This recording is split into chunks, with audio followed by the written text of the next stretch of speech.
नमस्कारम नमस्कारम dear students.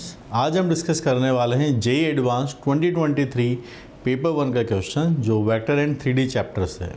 तो 3 dimensional geometry से जो क्वेश्चन है इसके बारे में डिस्कस करने के पहले हम ये देख लेते हैं कि जेईई एडवांस में जो 2023 के स्टूडेंट्स जिन्होंने एक्चुअल में इस एग्ज़ाम को दिया था उन्होंने इस क्वेश्चन को डिफ़िकल्टी लेवल पर कैसा इसको आंका था और किस तरह के मार्क्स उन्होंने पाए थे। जब पूरे नेशन की बात होगी जिन्होंने जेईई एडवांस का पेपर दिया था उसके बारे में हम बात पहले करते हैं, जिसका डेटा हर साल जेईई आईआईटी वाले जो है इस चीज़ का डेटा हमेशा रिलीज़ करते हैं जब भी वो रिज़ल्ट अनाउंस करते हैं।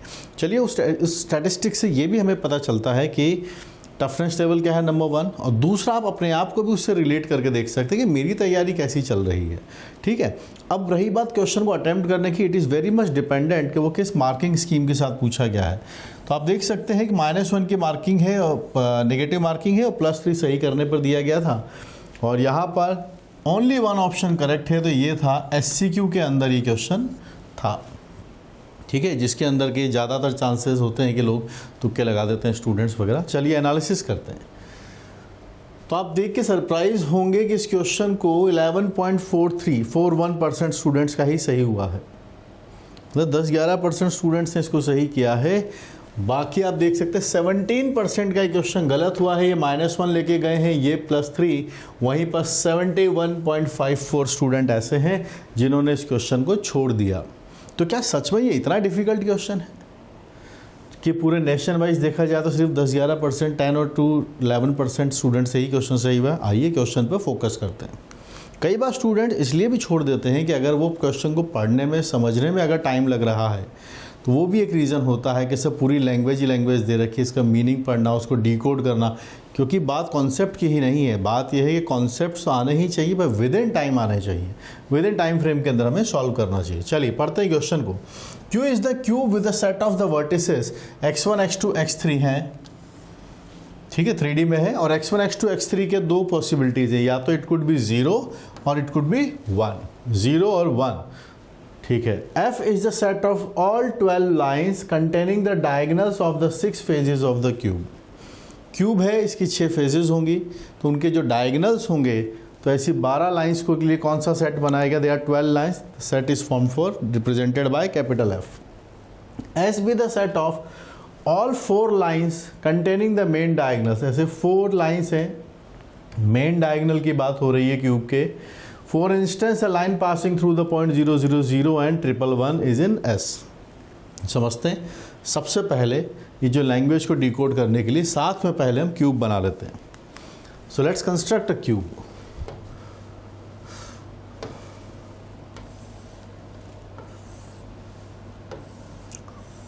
तो डिकोड करने का तरीका यही है कि क्वेश्चन को साथ के साथ पढ़ते चलिए और जो इन्फॉर्मेशन उसके अंदर दी गई है पहले उसको यूटिलाइज करते हुए चलते हैं।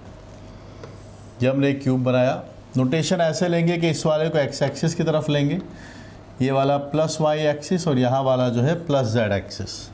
उसके हिसाब से देखें तो we can consider this as origin. यहाँ पर पॉइंट A ले सकते हैं जो x के अलॉन्ग होगा, ये वाला y के अलॉन्ग है तो इस वाले पॉइंट को B ले सकते हैं, और ये वाली डायरेक्शन C के अलॉन्ग होगा, इसको Z के अलॉन्ग ले सकते हैं। ठीक है, बिकॉज यहाँ पर हम देखें तो ये क्यूब अपने पास बना हुआ है। ठीक है, इस क्यूब में अगर हम वर्टिसेस को डिसाइड करना चाहें, क्योंकि इनके जो कोऑर्डिनेट है वो क्वेश्चन में गिवन है, 0 और 1 हो सकते हैं, तो ओरिजिन वाला कोऑर्डिनेट हमारे पास डिसाइड हो गया, इट इज़ 0, 0, 0। जो x एक्सिस के अलॉन्ग होगा ये बनेगा 1, 0, 0। जो ये बनेगा 0, 1, 0, और जो C है वो बन जाएगा अपने पास से 0, 0, 1। अब जो फेजेस हैं, फेजेस कौन कौन से हैं? जैसे आप किसी रूम में हैं, हालांकि वो क्यूबॉइड होगा, पर आप देख सकते हैं 2 वॉल इधर है, 2 वॉल पीछे हैं, 2 वॉल ऊपर नीचे, 6 फेजेस हैं। इन 6 फेजेस में डायगनल्स बनेंगे आपके पास बहुत सारे। कितने बन जाएंगे? हर रेक्टेंगल के ऊपर 2 डायगनल बनेंगे, तो टोटल 6 फेजेस हैं तो 12 बनेंगे। यही बातें बोली जाए, they are 12 lines containing the set F।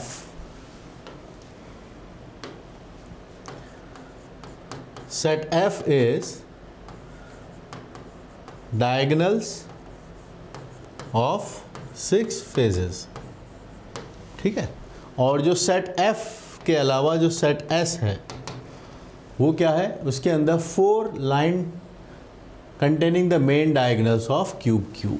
अब जैसे कि एग्जांपल की समझा भी रखा है कि अगर एक ओरिजिन है तो एक 111 वाला, तो एक 111 वाला कोऑर्डिनेट कौन सा होगा, यहाँ वाला कोऑर्डिनेट होगा।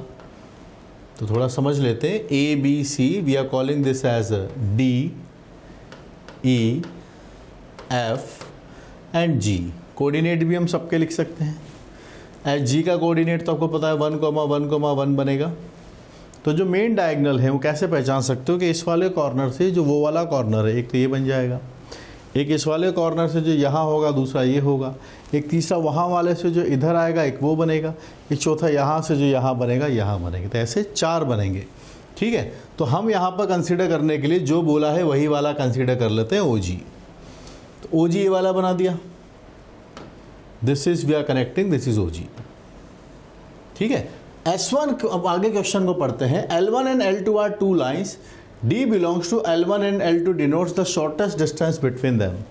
2 लाइन्स पिक की गई है, कैसे, L1 वेरीज ओवर F, यहाँ से लाइन L1 पिक करेंगे और सेट S से हम लाइन L2 पिक करेंगे, ऐसा दिया हुआ है देखो, L2 varies over the set S, ठीक है।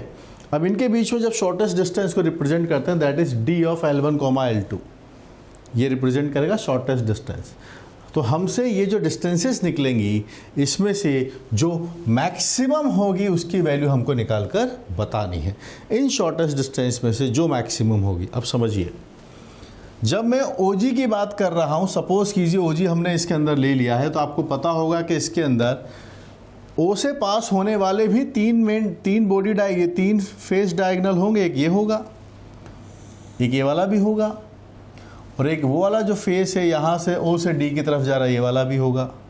तो अगर हम इन तीनों डायगोनल की OG से डिस्टेंस निकालेंगे तो सब O पे ही मिलते हैं, तो वो डिस्टेंस तो 0 आ जाएगी, ठीक है। पर हमें ग्रेटेस्ट निकालनी। ऐसे ही G भी जो कॉर्नर है, G कॉर्नर से भी 3 फेस जाने वाले हैं, इससे भी 3 फेस डायगोनल होंगे, वो भी हमारे काम के नहीं है। तो हमें कोई ऐसी लाइन लेनी है जो कट ना करें, क्योंकि अगर कट कर जाएंगे, इंटरसेक्ट कर जाएंगे तो फिर 0 आ जाएगा। हम निकालना चाहते हैं मैक्सिमम। तो मैक्सिमम के लिए जो OG है, इसको आप सॉल्व करने के लिए कौन सा फेस डायगोनल ले सकते हो। अगर आप ध्यान दें, OG के लिए कई सारे ऑप्शंस हमारे पास है, उसमें से one of the option could be this AB। मतलब ये वाली दीवार अगर मेरी AB है, तो यहाँ से A से B मिलाने वाली लाइन, ठीक है, और एक इस ओरिजिन से सामने वाला जो है, इसके बीच का मैं डिस्टेंस निकाल रहा हूँ। आप जिस रूम में है, ये ओरिजिन मैंने वो वाला पॉइंट लिया है, ठीक है। तो यहाँ से वो जो G मिला है, ये वाली लाइन, और ये पीछे वाली जो दीवार है, इसका जो जो डायगोनल है, फेस डायगोनल, उनके बीच की डिस्टेंस निकालनी है, ठीक है। 0 भी पॉसिबल है, क्योंकि अगर O से पास होने वाला डायगोनल ले लिया तो डिस्टेंस 0 आ जाएगी। हमें मैक्सिमम निकालना है। अब इस काम को, 3D के काम को इक्वेशंस में अगर कन्वर्ट कर दिया जाए तो ये बात आसान हो जाएगी। चलिए चेंज करते हैं। आप बताइएगा, OG की इक्वेशन है, इसको लिख लेते हैं। G के कोऑर्डिनेट 1 1 1 है, तो आपके पास आएगा x/1, y/1 and z/1। O 0 है तो x - 0/1, y - 0/1, z - 0। और एक AB की इक्वेशन लिख लेते हैं। AB के लिए x को यूटिलाइज कर लेंगे, x - 1, y - 1, y - 0, z - 0। AB के DRS आप बता दीजिए क्या क्या है। ये A के कोऑर्डिनेट है, ये B के कोऑर्डिनेट है। DRS बताइए, 1, 0, तो आपका पास आ रहा है 1 - 1 एंड 0, ठीक है। ये आ गया AB। अब इनके बीच की हमको शॉर्टेस्ट डिस्टेंस का फॉर्मूला निकालना है। So you know the shortest distance का जो फॉर्मूला होता है वो कैसे आता है। यहाँ से अपने पास से आता है दोनों पॉइंट्स का difference. I am just writing the formula x2 - x1, y2 - y1, z2 - z1, ABC, LMN उनके DRS divided by IJK, ABC, LMN। बस ये हमें कंप्यूट करना है, इसी से हमें आंसर की वैल्यूज मिल जाएंगी। तो x2 - x1 के लिए अगर हम बनाना चाहें, यहाँ पर तो आप पॉइंट देख सकते हैं। ऊपर वाला जो पॉइंट है, एक पॉइंट तो है 0 0 0 और दूसरा पॉइंट है 1, 0, 0। तो यहाँ से हम x2 - x1, y2 - y1, z2 - z1 लिख सकते हैं. So we are writing now the shortest distance as 1 minus 0 0 0. DRS की बात करते हैं. इसके DRS 1 1 1 है और इसके DRS है 1 माइनस 1 एंड 0. फिर एक डिटर्मिनेंट है IJK और इन दोनों के DRS लाइंस के. ठीक है, सॉल्व कर लेते हैं. ये डिस्टेंस है, नेगेटिव आ जाएगी तो we will take the absolute value. ऊपर वाले को सॉल्व कर लेते हैं तो आपके पास से 1 आएगा. 1 this will come as 1 into 1. बाकी सब खत्म है. यहाँ लेकर चलते हैं तो यहाँ से आपके पास से आता है I कैप. 0 प्लस 1 बनेगा. J कैप के साथ बनाना चाहिए हमें, तो आपके पास से 0 और माइनस बनेगा यहाँ से. So we will get it as, इसको हटाया आपने, बनाया माइनस J. इसका कोफैक्टर 0 माइनस 1.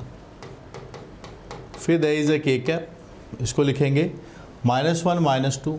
ये आपके पास से -2 आ जाएगा. आप इसका मैग्नीट्यूड बना दीजिए तो डेटा आता है आपके पास से 1 + 1 + 4. It is 1/√6. It is 1/√6. So guys, we are marking A as an answer. अब आप सोचिए क्या इतना डिफिकल्ट था. क्यूब एक ऐसी ज्योमेट्री है जिसको आई थिंक हर बच्चा जो जे एडवांस का पेपर देखा उसको पता होता है कि क्यूब कैसा दिखता है.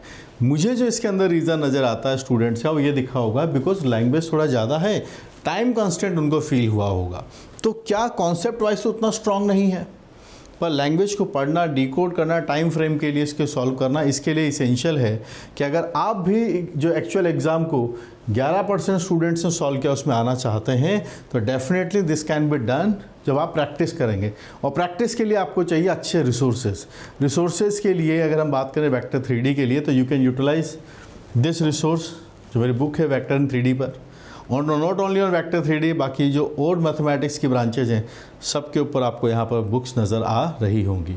इसके लिए एक और चीज़ ज़रूरी है कि पहले आप मुझसे कनेक्ट हो जाइए टेलीग्राम पर. जो भी लेटेस्ट अपडेट आपके डियरेस्ट एग्ज़ाम जिसके लिए आपने ज़िंदगी के 2 साल या 3 साल निकाले हैं, आप टेलीग्राम पर मुझसे पहले कनेक्ट हो जाए.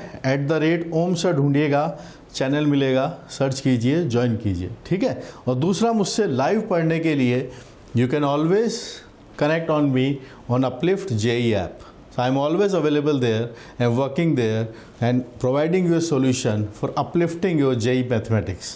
Okay guys, thank you so much. See you soon.